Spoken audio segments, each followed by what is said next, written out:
I think going through this process, asking yourself, am I picking up equity at this point? And assessing your risk along the way is a really valuable skill. To me, that's one of the more important ones because there are people that bring us deals sometimes. They say, what do you think about this deal? I'm like, oh my God, I wouldn't touch with a 10-foot pole. And they say, but it's such a good deal. Here's why. And I'm like, whoa, we see it completely differently. So I'm usually looking for, so in that vein, there are problems which exist that are the reason.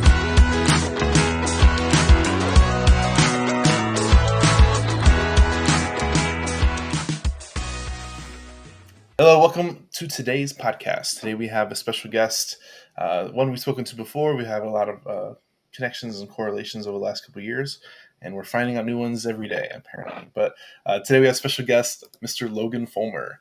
For people that don't know you, can you give people a 30-second synopsis, and then we'll jump right into it? People that have met you or gotten your book before. Yeah, Daniel, thanks for that. Grew up in Central Texas, kid trying to find his way like everybody else and go to college like I was told to do. And that was hard. Had to grapple with all the things that most people do growing up with about the goods and the bads and trying to get in line and wound up in the oil field, which was a meaningful time in my life. And then it was time to do something more, something of my own. I came to fork in the road and that became real estate. This has been a 10 or maybe 12-year journey now of building a business, first learning how to do deals, then building a business, and then starting to choose what deals I'm really going to do in this operation, like at scale with sophistication, and build an operation with accounting, finance, legal, all these pieces that made it like a meaningful thing. So today I've got an office of 25 people. I've got a couple different legs. Distressed property acquisition is where the bread and butter, 70% of what everything happens here comes from that.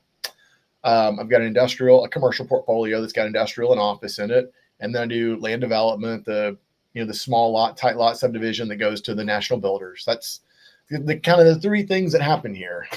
Don't forget the book. And the book. That's something else. It's a whole nother new thing just added. One thing I like about the book is you got it out there. We were speaking about this before. We were talking about this, and a lot of people they want perfection when they release, and I think the main thing is just getting it out there. One of my business partners is CPA, and he wants things perfect. And it's interesting how I helped grow the business far more than he ever would have. And for me, I got to get it done. And to me, done is better than perfect. Yes, I leave risk on the table sometimes. Yes, I have errors out there. Yes, I forgot about things. But my way has worked better than most people's way. When you mess up, you learn how to retroactively fix things, good and bad way. And you kind of take your L's in the chin. But you at least know how to solve that problem after the fact. What I can say is I've moved fast, very fast. That's kind of something that I do. But I've not made like detrimental L's. They've been all like stupid things, irritating things, dumb things. But when you look at them in totality, you say it's no different than Walmart having a shrink budget of whatever it is, some percent every year or less than 1% every year. They have a shrink budget. I have a Logan effed up budget.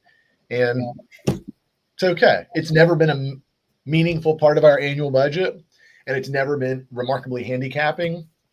So I've accepted that my teachers were not right. It doesn't have to be perfect. The main thing about this too is I think you have to have a not just a Logan effed up budget. You have to have an employee effed up budget too, because you have to clean up mistakes too. And a lot of times, as business owners, you don't want to take on that responsibility, or you don't want to.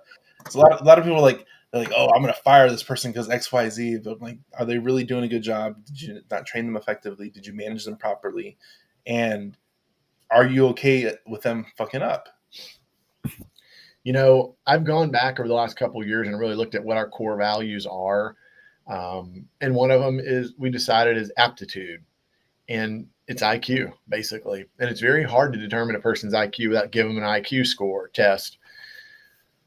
But I got really irritated right when I got out of college because everybody's looking for high GPAs, not a low GPA. You can tell by the things I've said earlier. I move fast, but I'm not perfect, all those things, but I run towards revenue faster than most people.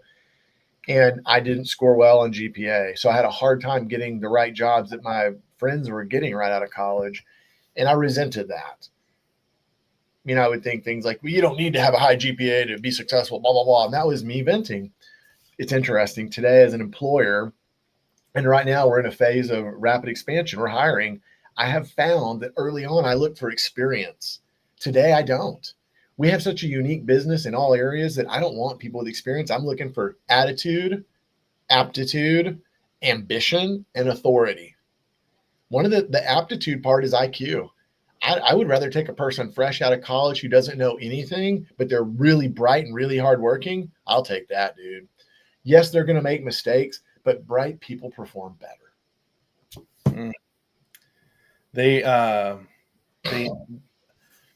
bright people, they're unique in their own way, and they make great employees. You has like this is like the CEO syndrome. It's like who do you hire and how do you manage them and what are you looking for? Because we are not CEO leaders aren't employee type personalities, so it's very hard to like reflect and find that perfect gray area and balance that because we're not the people we hire. You're right. And I also think a lot of smaller mid-sized companies handicap themselves because the guy who was doing all the work now became a manager or owner of sorts, and they want to continue doing that, and they'll hire a lot of people to help them grow. But I think a big struggle they have is hiring mid-level and high-level management. Most business owners aren't willing to pay someone $250,000 to be a high-level manager. They say, well, I'll just do it. Well, then you're going to be your high-level manager forever. And I think a lot of businesses, this is something that I've worked on for the last 6 months to overcome, is filling in that piece of the business. So it's not my job. It's not my responsibility to do those things. Those people that I've hired and paid that, you fiddle with that stuff. So it allows me to do more of like the where are we going, how are we going to get there, instead of fixing the employee's F up.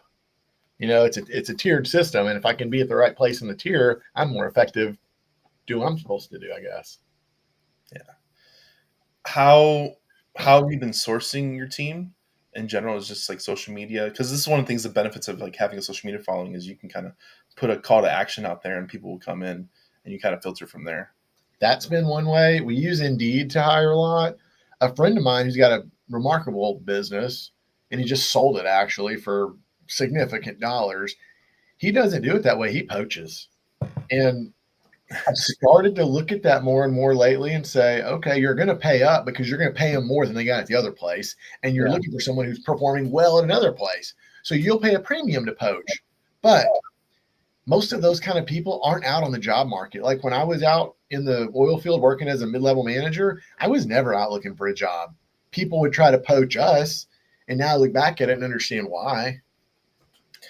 I think poaching has its place in business. I mean, you have you heard anything about like meta poaching all the other AI? And it's one of those things where like if you pay them enough dollars and they're good at what they do, they'll come over and help you do what you need to do. And as much as you don't want to lose good people, it's crazy to kind of see it happen in the 9-10 figure range. Those are probably the highest salaries actually in the history of the history, I bet. Yeah. I read someone was offered $100 million. $100 million was offered $1 billion or something, some crazy number. Yeah, maybe that's a total comp package, but still, it's you can't even deny that with shares and all the other bonuses that come with it. You can't even look at it as that not being valuable. Yeah, God, imagine the kind of talent you can get if you're one of the top 10 richest people in the world. Zuckerberg can pay you more than anybody, and he has the authority to do it. Wow. I'm in a spot now where I'm nowhere near Zuckerberg, but I'm looking at margins and looking at profit and saying, okay, there's this one of the particular companies that I run that does education, online coaching, online education, a lot of stuff like that. And it runs at a really good margin, and ask myself, like, how much of that margin am I willing to invest into the next round of people and the next round of growth. And it's significant dollars. I mean, and I ask myself, okay, it's running good now. Do I just keep this 7-figure net profit annually going? Or do I say, let me pull out half of that and invest in a lot more people? A, I'm taking a lot of profit from this year to invest. B, next year, that means my margin is shrunk because I've got to take that same amount of money again. So it's not this money, it's also next year's money. But do I think those people that I bring in are going to expand the revenue so much that they're going to pay for that and more? Like, those are big decisions as a business owner. I think a lot of people, there's like, you have like the entrepreneurs that want to be successful. Us as business owners have to get amplification. Have to. There has to be an amplification of value, or Yeah. else it doesn't work. Doesn't work. If you want to make 200 grand a year, you better be outputting 700, 800, $1 million a year. Have to be, and that's just how it works. So right now I ask myself, what roles do I need so that I can stop doing certain things in this business? And then do those roles grow revenue? Because I focus a lot of times on the revenue and get that going and then fix all the other things behind it, because now we have money in our pocket. Now we know how it works. So that's now the next question I'm asking myself. Do those roles drive revenue? And do they drive 2 or 3 or 4 times what I pay? We're about to find out. I've been gone. So this is my first day back in the office after like 10 days. First time I've taken this long vacation forever. And I've had a lot of time to think. My computer wouldn't work out there, which was good. But I've really questioned a lot of investment decisions in this business over the last 2 weeks. And I'm leaning more towards, what am I going to do with that money? Sit in my bank account? I'm not going to buy a plane or more cars. Like, I'm not doing that. What's the utility of this money? It's to work. Yeah. So I'm leaning towards making the investment, take the dive. Let's find the next level if we can. If we can. Sometimes you make that bet and you bet on red and it's black. That happens sometimes. Am I maxed out at my skill set? Is the market no longer willing to accept any more of what I got to offer? I don't know, man. These are big questions, and might be willing to spend $1 million on them in the next 2 months to find out. I think there's a lot of like not preservation, but like self indulging to succeed, because you have to risk that money. You have to put up or shut up. You either want to stay where you're at or you want to succeed and grow. And I'm not betting that money on Elon Musk in Tesla stock. I'm betting it on me. So it's my capital and I'm betting it on me. Yeah. That must mean I got to really believe that it's going to work if I'm going to do that. Sometimes I would rather bet on Elon Musk. That guy's brilliant. But sometimes you're really bad on you because like you have a good track record the last couple of years. So you're like, hey, I'm I'm doing okay, at least the last couple of years. Right. I do think our multiple by betting on us would be bigger than betting on Elon, because we'll be betting on him by buying his stock. And is it going to go up 50%, 100%? That's your multiple. But betting on us, just like you said a minute ago, is that person going to make me 200, 300, 400%? I got a bigger multiple if I bet on me and it works. That's different. That's different. Yeah. You can get better amplification direct to building. Yeah, that's exactly it. Direct to building. So I had an epiphany back in Austin. So you do a couple events a year about distressed title. I've known you for probably 4 years now. And I knew what you did and I knew how you did, but I didn't understand the mindset till I went to your event in Austin. And there was a turning point in my mindset of, I always had the back end, because I'm doing real estate for a few years now. And I always had that mindset question of like, why buy title, or why buy deeds outside of title? And it always felt like risky to me. And I couldn't like understand, I couldn't get like my mind past that. And I know the epiphany I had, but can you explain for other people that may be stuck in that same position? Because I kind of follow up with what you say, but I want to hear what your thought on that is. On the risk or why you buy buy outside of title? Yes. So the purpose is because the property, so you want to get a bigger return than others. You want to get as big of a return as you can. And when house flipping and wholesaling and land subdividing and all that can be under pressure when markets change or any number of things, personal markets, whatever, business model questions, when they're all under fire, how do you get the biggest return? Well, I found the deals that I did many years ago during this certain year. I did several deals, like a lot of wholesalers and house flippers or sole sourcing stuff. Lots of owners, lots of problems, blah, blah, blah, blah. I'm going to get it done. And I got it done. And some of those are the biggest margins. But the difference in that event is I traded people down hard because I ain't working for small pay. And some of those deals might have been $20,000 or $30,000 licks. But when I had to do all this work, I went back to the owners and said, you need to do all this work. I'm not doing it all. And they said, I'm not doing it. I say, fine, then I'm only going to give you 20 grand instead of 90. And they agreed. So when that happened, I realized, okay, I can earn more money by fixing these problems instead of them fixing them. And if I don't fix them, nobody really is doing this. The stuff just sits. So I got a couple of those to go through title, but it was really tough. And I remember thinking when I was buying some of this stuff for 5 grand, 10 grand a piece, I thought, if I buy it without title insurance and can't fix the problems that I think I am, who really cares? It's 5 or 10 grand. It ain't going to bankrupt me, but I stand to make 100 grand on this deal. Well, let me go ahead and close this person out and buy their share and not have to solve this the way title does. Let me solve it my way. And I bet title will insure it when it shows up on their doorstep. And my way to solve it was faster and easier than solving it through title. Here's an example. Title demands you provide all these death certificates to all these dead people. If I buy it without title insurance, I'm relying on the affiants who signed the affidavit of heirship or the probate court to prove up the death of those people, not going to drag their death certificates out. And I've had files that have 20 dead people. Getting 20 death certificates from vital statistics is a freaking nightmare.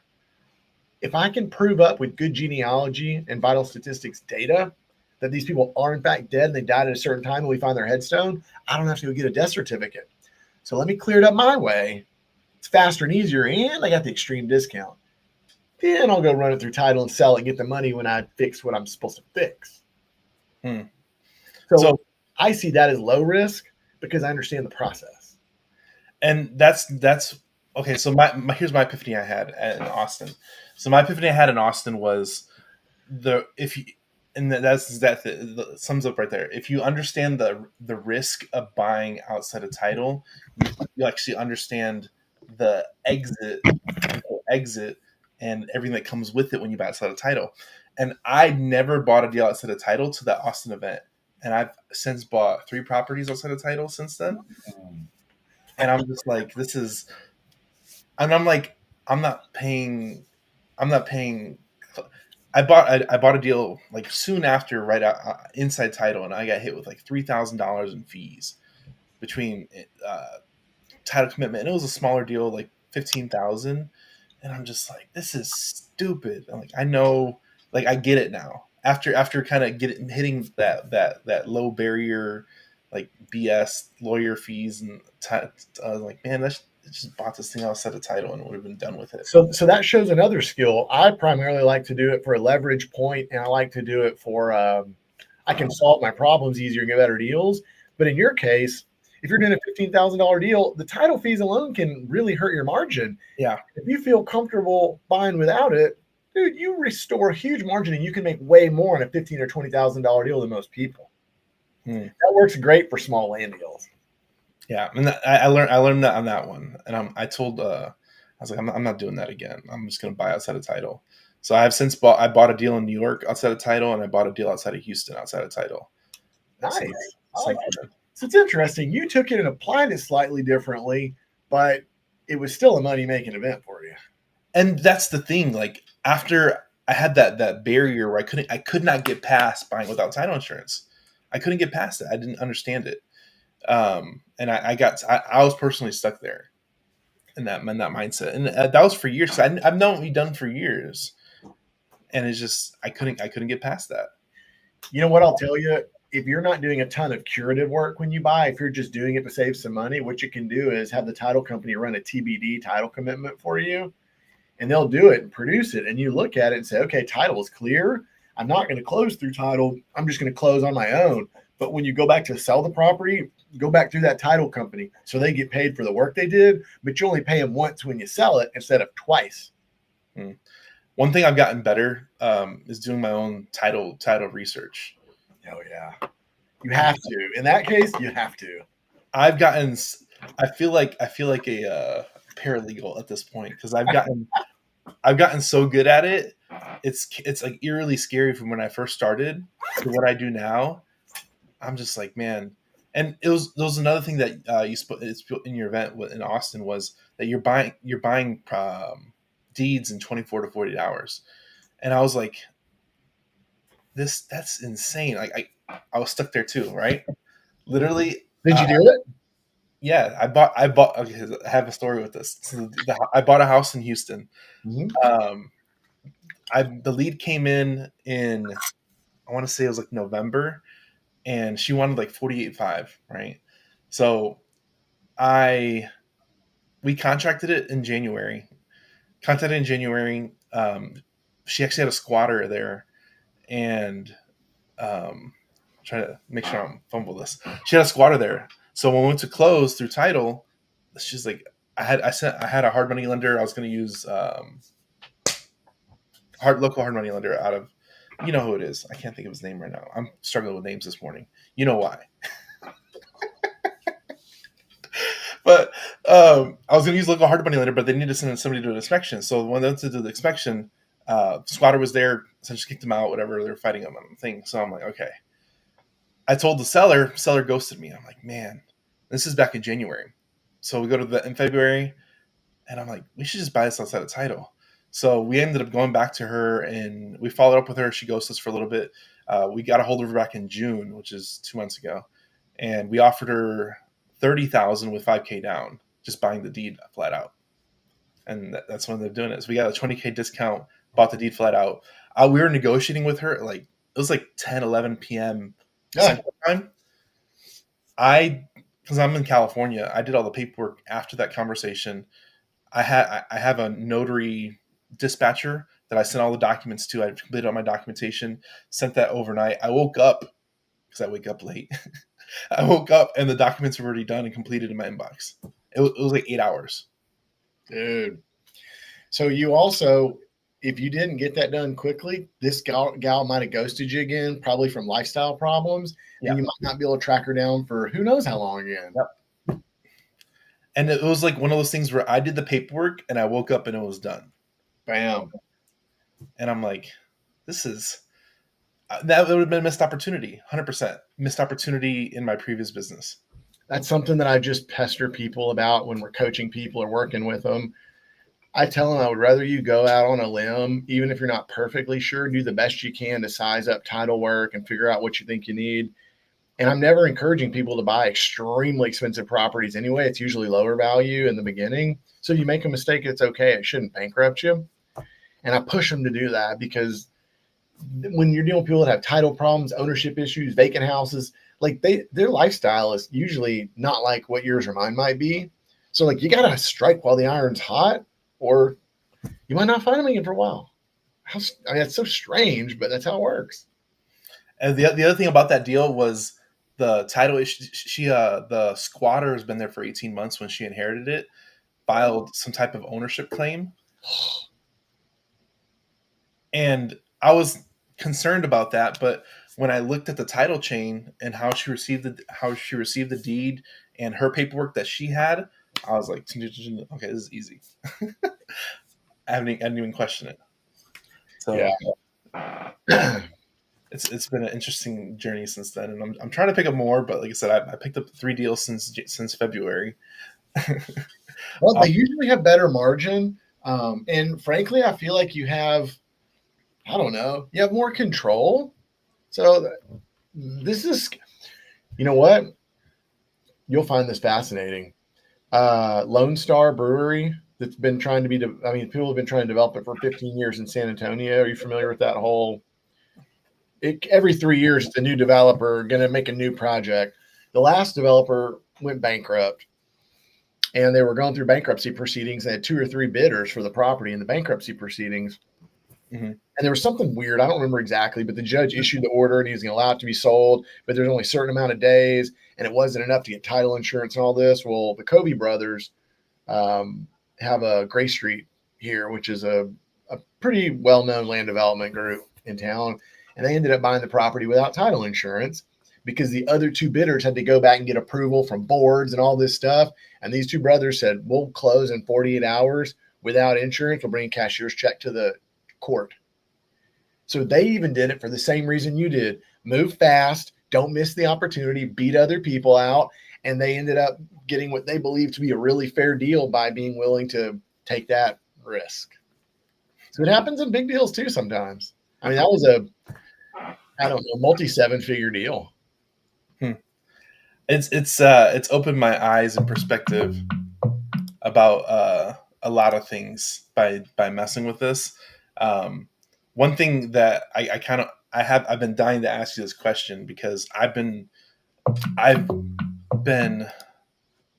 hold on, somebody's blowing me up.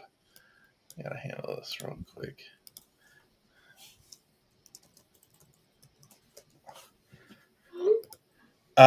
So one thing I've been dying to ask you this question. A lot of you talk about in the book and even in general is that you go after tax suits, and tax suits, the reason why they're there is because they're usually heir deals that pass away. I've gone through hundreds of files at this point over the last few months of tax suit files and tax foreclosure files and filings. There is talk about removing property taxes from Trump currently, and there's talk about it. Not happening. If it did happen, how would you find these opportunities? Because the tax suit is kind of a flag that pops up these situations. If it did happen, how would you go about finding these opportunities? You'd have to do it differently. You'd have to look up ownership information because, like, if you were to go look at my home that I live in, for example, it would be very clear there's a deed into my name. But there's a lot of property that the last deed was transacted 60 years ago. Well, people can't even afford to buy property until they're in their 30s or 40s.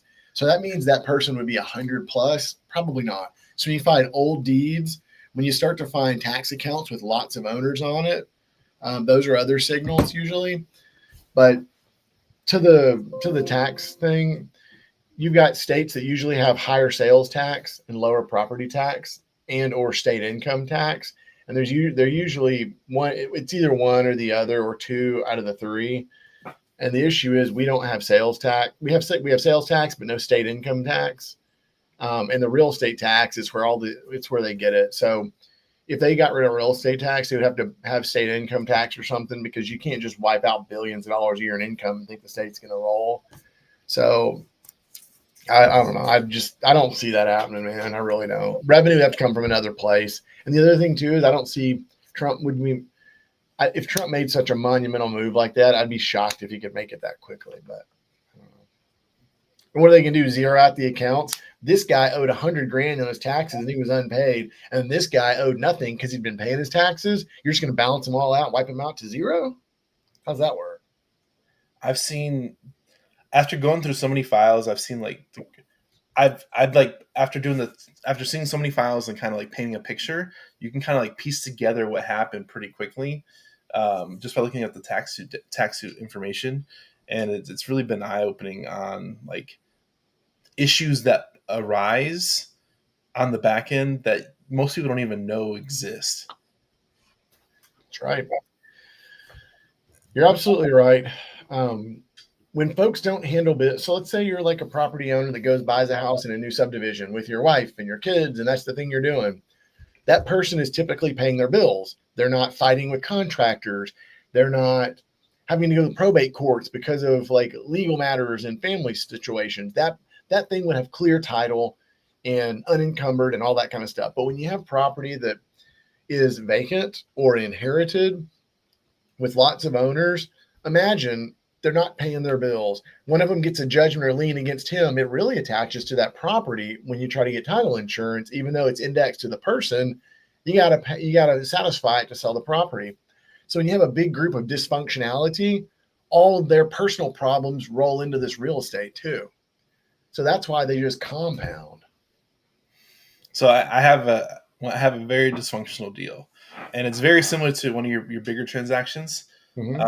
I picked up there's a 44 air transaction that I'm working right now, and the Wow. 130 acres outside of Waco, and there's one heir that owned 33% after genealogy and talking to one of the heirs. I picked it up for 13,000. Ooh. What's it worth roughly? 1215 as is value, not ARV. So you picked up 3 to 500 grand in equity for 13 grand. Yeah. You're in the money.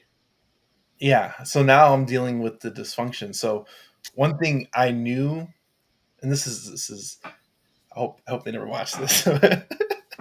One thing I knew going in is that whenever somebody's talking, you let them talk early on. So when I had a talker in the family early on, so I recorded every call.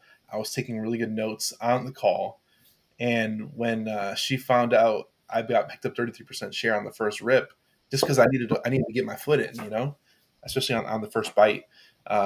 They ghosted me, so now I'm going through litigation to sue them and kind of unlock the rest. But I got a lot of the story up front just by listening and paying attention and letting people talk. Yeah, it's shocking how many people will share a lot. And I mean, frankly, if they're not able to solve the problem and it's a train wreck, like what's it hurt? You getting involved is going to probably be the impetus to get things going. Yeah, So while some people may not like what you did, you took out an owner, you don't affect them. Now you're causing them to move forward and get something done, but your share doesn't affect theirs. Your share affects what you bought. Let's just work this out, people. yeah. Well, Frankly, if you just went to market with them, you still would make a lot of money. yeah, Let's just theoretically say that none of them wanted to sell to you, none of them wanted to play ball or be friendly, but you all said, let's just go to market and sell it, and we'll get an attorney to pay, or we'll get an attorney to do all the affidavits and the genealogy and the heirship work.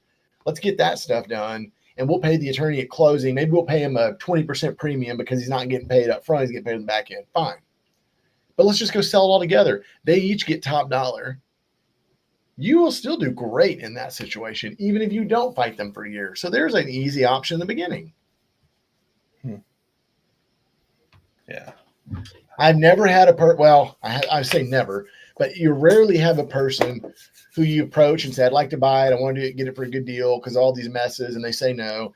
If I go back to them many times and say, look, let's just go to market. You own half, I own half. Let's just sell it and get paid. And we're going to market. They get access to the top dollar. They never feel like they're being taken advantage of unless they're not like crazy, like psychiatric problems or lunatics. They'll do it because they feel like they're not having to give up anything, and you caused the problems to be fixed. yeah. I hired a genealogist for this one, and it's so sticky. The original decedent died in 1920. Ooh, a lot of time for more babies to happen. It is the craziest thing, and I'm like, that was my first transaction of Wow. doing anything, so I'm just like, I'm gonna learn a lot. You know what? I would encourage you to think very critically throughout these steps because you might cause a ruckus with them. You might go file for a partition lawsuit. You might pay some taxes and go after them for reimbursement. There's a lot of things you could do, but those could take years. Like, I don't know what the tone is like with these folks. Are they willing to fight? Do they have the money to fight? Do they just want to cause a problem? I don't know.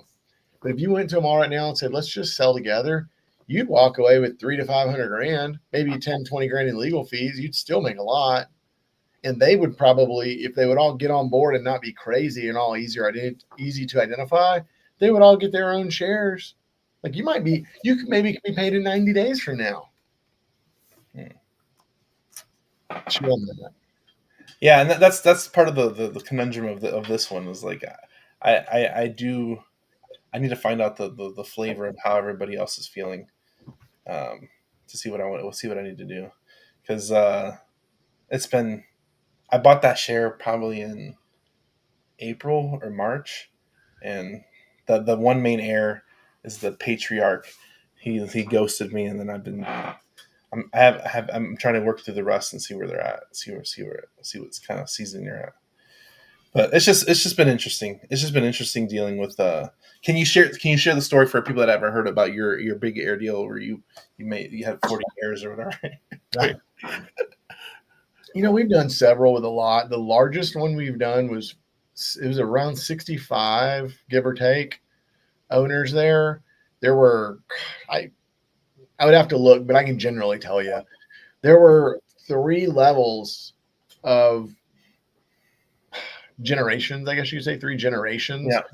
So it would be similar to like the last deed of transaction was like transacted was like in the 30s or 40s. And at that time they had adult children and they had a lot of them. When you have a lot of children right off those first owners, that Heirship chart fans out quick. Mm-hmm. So that first generation of owners, there were like 10 children. One person, so there was a couple people alive in that generation. So they owned 10%, like 10, 10, and 10 was like a third. But outside of that, the rest of them were dead. And they had kids and grandkids. So it was a lot of people. But we did just what you said. We went to the big shares first and started contracting them. And they started this family was very amicable. They'd been dealing with this for a long time. One of the 10% owners was a monster. She tried to sell this property half a dozen times. There were half a dozen memos filed in the land records because she kept trying to sell it without the rest of the family and it never worked. So we knew she was tough. We left her towards the end. And we basically would talk to folks and they would say, yes, call my cousin, call my niece, call my aunt. I'll tell them to do this. And we just went through this chain of that. And then we verified the Heirship as we were doing it. I had one guy in the office running research and making calls and scheduling. Had a couple of guys in the field, like setting up meetings, meeting people at lawyers' office and banks with notaries and buying deeds and stuff. It was almost like a command station for a couple of weeks. We picked up, I don't know, maybe 40 or 50 of those owners within the first couple of weeks. And the next several months, we had to work through the last ones, negotiate, leverage, have lawyers review documents. We ended up spending about $250,000 was our basis. 80 or 90 of that was taxes. So the remaining 150-ish is about what we paid out to all those owners collectively. We did buy 2 shares of people that were cousins to the family, but didn't own any of this property. It's like they were in line. Like there's these idiots in San Antonio that are handing out money, get in line, and we gave them some money for a deed, and we were wrong. It's the risk. It's the risk you take, but at least you everybody get in line. There were a lot of people that said, I don't even care about the property. And I said, look, I'm not going to take it for free. There needs to be considerations. It's a good transaction. I'm not taking a gift deed. Here's $500. Like our minimum spend was like $500. And we would do a lot of $500 trades like that. There were some people that were a little more gnarly and I'm not selling it for less than $5,000. I heard you gave my cousin 500. So we would just look at their share and assess a value to it. And there was a maximum amount we would be willing to pay. And there are times I paid somebody $5,000, somebody $500. The diluted shares are crazy because my big air deal, there's 7 kids, 4 passed without children, so it's 3 lines, so 33% each. I bought the one heir of that lineage, 30%, and then there's another line that had 1 kid with 4 kids, so there's 8% each. Yeah. And then the last one is the 35. And we all own sub 1%. Oh God! And they're like, I want $50,000, and you're like, dude, your share isn't even worth that. Like, it was the funniest thing though, because I was talking to one of the 8% owners, and they're originally from the contact. They're like, "Oh, we'll give him his half acre," and I'm just laughing. Well, that's an interesting point. I mean, there are times where but here's the kicker though, because I've been in those conversations too. What half acre do they get? Do they get a half acre at the back? Do they get a half an acre of frontage? Because that frontage is worth way more than the back. Yeah. When you have a tract that big, it's really hard to be equitable because you might only have 500 foot of frontage. Well, this half acre owner, why do they get 200 foot of frontage for their half acre? That's not fair. So it can be a challenge when that happens. But that might be a leverage point. If they want money and don't care about the land, you might tell them, fine, I'll give you a half acre on the back corner over here. Let's do it. I'll get the survey. Here's your half acre. Yeah. Now they've got to improve 700 foot of pasture to make a driveway back to that half acre, but they may not want that. They might say, forget it. I'll just take the money. I don't know. This whole thing's insane, but the opportunity in this niche is insanity from what I've seen. It's just finding and connecting with other people. So I have a question. So Yeah. finding and connecting with the right people is 90% of the battle, in my opinion. Because man, it is hard to find people. It's a lot of work. It is hard to find people. I was working one recently. I thought I found the right person, and she's like, my family is very dysfunctional. I'm like, how dysfunctional? She's like, we had a couple adoptions, divorces, you name it, we've had it all. And I'm just like, okay, I think you're the heir, and it ended up not being the heir at all. I'm like, this is crazy, and I'm just like, this is very, very difficult to find the right people. So, what tools and resources do you use to find the right people? Well, the first place we go is Google. There is, and I'll tell you what you find a lot of times is obituaries have more information than you would ever imagine. So obituaries in Google, going to social media, Facebook. I noticed the users of Facebook are slightly older on average than Instagram or TikTok or any of those. So I like to go to Facebook because you can see who's liking posts and you can start to corroborate last names, and they'll tag family members and it's a Thanksgiving picture. You can piece together a lot that way. And then the next place we'll go is Ancestry.com. They've got a lot of vital statistics plugins, and they've got a lot of genealogy information already there or very close to being pieced together. Sometimes people go in and build family charts. Like there's just someone in the family that likes to do it, and they do it, and they get you way ahead of the game. Okay, so I'm glad you mentioned this because one of the transactions I did, I found a family member that built out the whole family tree, and then when you already know what pieces are there, you can fill in the gaps because they don't share people that are living information. Right. So that saved me so much time. Ancestry. There's an advanced Google search actually. Everyone just goes to, you type in google.com and go to the bar right there. But there's an advanced version where you can filter by so many different ways and narrow it down and get a more defined search result. That's an option that helps too. The private investigators work with a lot of retired FBI agents, and they've showed us so many different ways to find info. Another place, if you have access to TLO or IDI, CORE, things like that, those are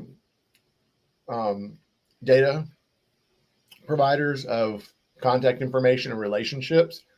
And some of them have really good relationship trees in there too. Those are a little tough. Some of those programs are tougher to get, but they've got great info in them too. The Ancestry has helped out a lot. So like tools you need to do this, like you have to get really good at like your own title research. You have to have attorneys on board. You have to have some type of money backing that understands the risk you're taking. And genealogy work and tools to kind of piece it all together. Is there anything else I'm missing to kind of do this at scale? And a good leader to kind of orchestrate all the shenanigans? You really hit the big pieces. I think going through this process, asking yourself, am I picking up equity at this point? And assessing your risk along the way is a really valuable skill. To me, that's one of the more important ones, because there are people that bring us deals sometimes. They say, what do you think about this deal? I'm like, oh my God, I wouldn't touch with a 10-foot pole. And they say, but it's such a good deal. Here's why. And I'm like, whoa, we see it completely differently. So I'm usually looking for, so in that vein, there are problems which exist that are the reason that these people can't sell without a person who's willing to do the work you're going to do. So that's what allows you to trade down. But you don't want the problem so great that they're unsolvable simply. Like let's just say that 40-year or 40 owner deal. Let's say some of the people lived in Spain, some of them lived in South Africa, or maybe some of them no one's heard from for 25 years. When you start having that kind of disconnection, you might not want to do it. I don't know. Sometimes, like let's say the tax bill is we got one that we're paying for today. The tax bill is $400,000. So, and we have to pay it by 5 p.m. today. That's big. When we have a tax bill that's only 10 grand, then I'll say, just go pay it. And now we have that leverage because people owe us their share that we paid. But when you got to pay 400 grand, that's a big hurdle. So you now have to reassess this, say, how big of a share do I own or am about to own? How long is this deal going to take? I can let 10 or 13 grand ride for a long time, but letting 400 grand ride for a long time, that's a different story. So all these pieces come together to be able to assess like a risk model. And that helps you understand, is this a deal that I really should do or not? You have to kind of use all these different pieces of information to make a final decision. That's a missing piece I think a lot of people struggle with. But what we apply is common sense.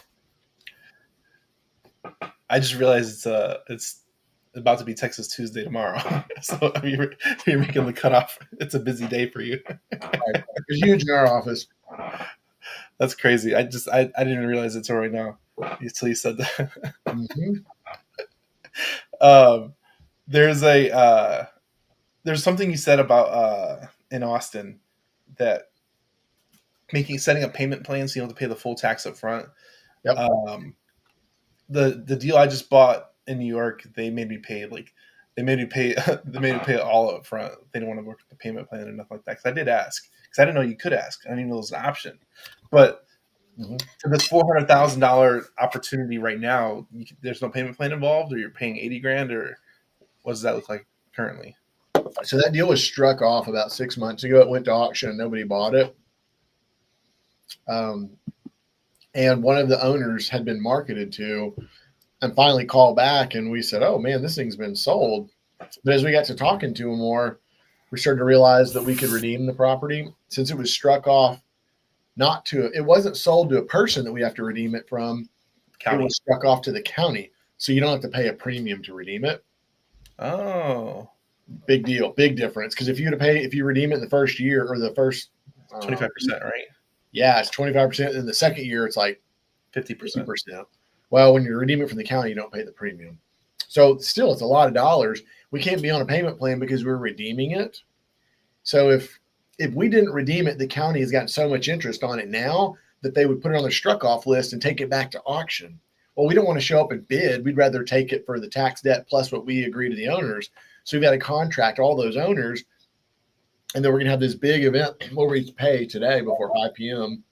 the delinquent taxes. We use our rights and claims that we've purchased from these people to redeem. And then we do a real estate closing of all these owners. Yeah, I didn't know about that till recently, and I did a lot of research on that. And the redeeming stuff, even if after it's sold, as long as it's not owner occupied. I learned that recently, and I was just like, man, there's so many ins and outs and ninja moves. Like, I haven't even been doing this long, you know? Yeah, that takes time. Like, I mean, I've been at it for over 10 years now. And today I don't go down rabbit holes. I've done enough of this where I feel like I have a pretty good grasp of the parts of the laws that matter to these deals: the tax code, the probate code, the estates code. Oh, the property code.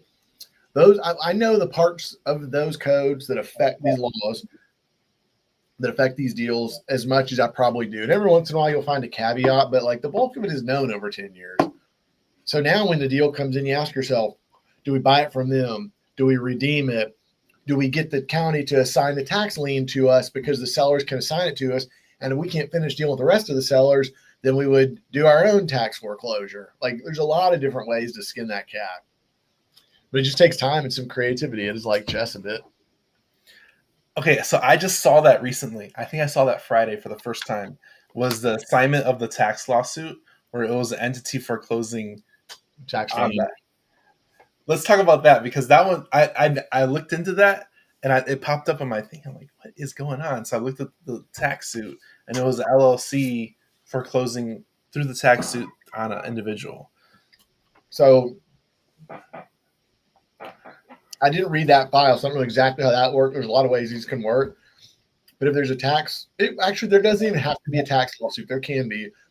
But if a property is delinquent on taxes, a property owner can assign the tax lien from the county. It's a superior priority. They can assign the tax lien to a lender like me. I'll pay the taxes and they'll assign that lien to me, and I make a loan to this person. And I have to behave exactly like the tax lien lenders do under the tax code. There's a tax code that lines out how tax lien lenders can lend and collect and all these things. I have to behave that exact way as a lender. But I now take the same superior priority as the county. If they don't pay me, I can foreclose on them. I don't usually want to do that, but sometimes I'll pay that tax lien off or that tax debt off, and now they owe me like their share that I paid on their behalf, or I can have the entire tax lien assigned to me. And if I can't solve the deal, then there are exit options. After that, following through the process, waiting that. Yeah. But it is judicial though, so you don't get to go and just file foreclosure like with a mortgage and foreclose, in a couple months. It's judicial. You have to file a tax lawsuit. You have to go through this process. Yeah, that's what it was. When I looked up the deed history, they were in tax foreclosure back in 24 for like 20,000 or something like that, and then the LLC came in, got assigned the tax lawsuit, and then now with fees and stuff like that because they didn't pay, it was like 60,000 or something like that. Yeah, and I'm just like, this is insanity, and it's just people operating in that space of the tax suit.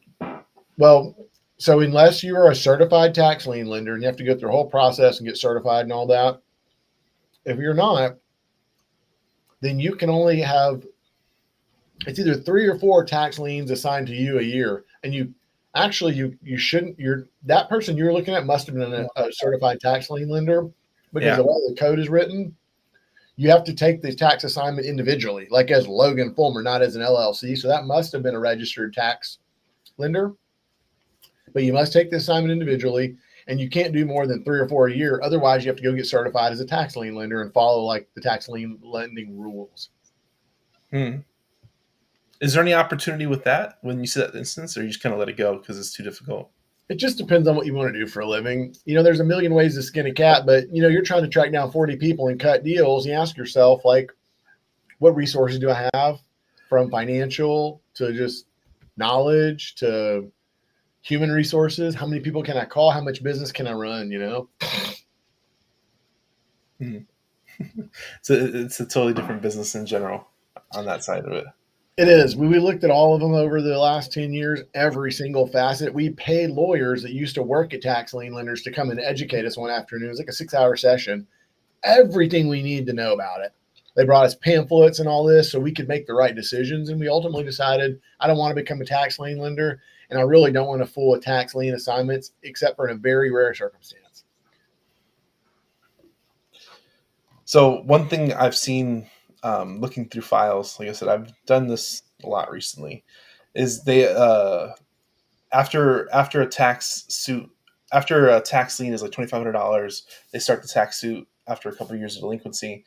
They assign a investigator to do like 10 hours of research to try and find and locate the heirs. Have you tried to poach? Huh? The ad litem attorney? Yes. Have you tried to poach them? Because it seems like they're very good at finding people.